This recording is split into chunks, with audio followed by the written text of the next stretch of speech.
Kay ni lalpa local henga nungan lo la ringa te hian muhil to ti chu kan le khal top lovang ti hi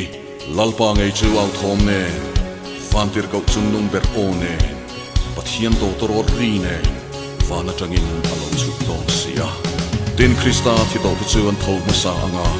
chumin nuwa chuang ke ni nungan lo la ringa te hi o ruaka lalpa huak turin an mani rualin sumsi nga te khian lak chawin kan oma Lalpa loka re mi at mai ta kingdom ten through the room Marwin mu hil te kai toru Unre arya to loka Rong koi takin van chung chung lalpa lo to ni Van chung chung lalpa loka re lalpa ngai cha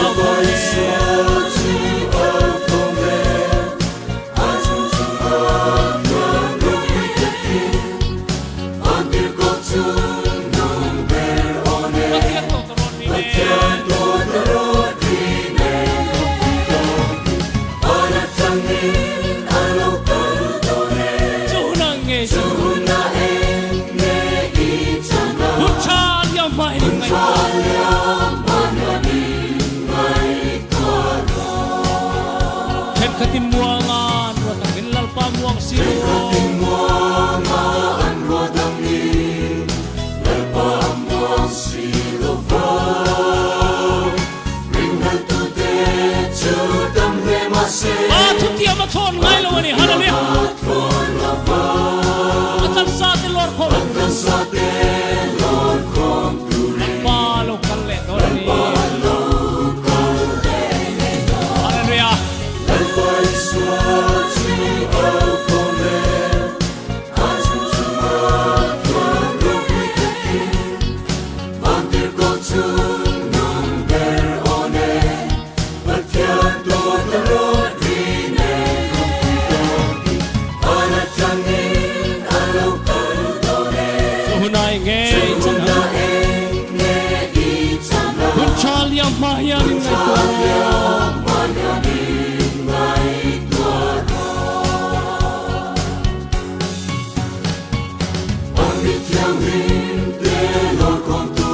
Krista lo kal lehna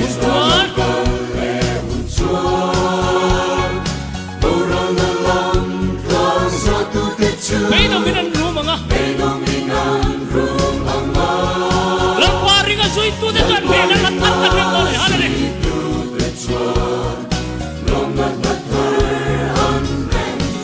ben hallelujah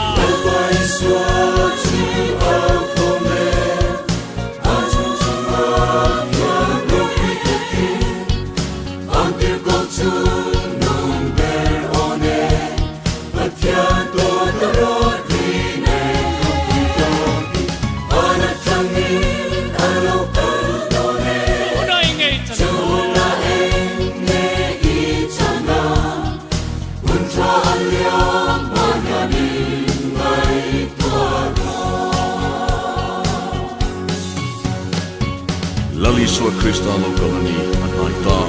Iswa Krista lalle chandam tu rorel tu anina anga a local kun anaita lalpa ngai chu al thom ne vantir ko chu numero ne pathian to to rine fana trina lo chu don sia lalpa chu fucking numero se amen hallelujah alisu amen local te che lalpa isu ti thei turin wena hian what sai ro le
Amen. Local che lalpa Yesu. Hallelujah. Lalpa kan lo mache.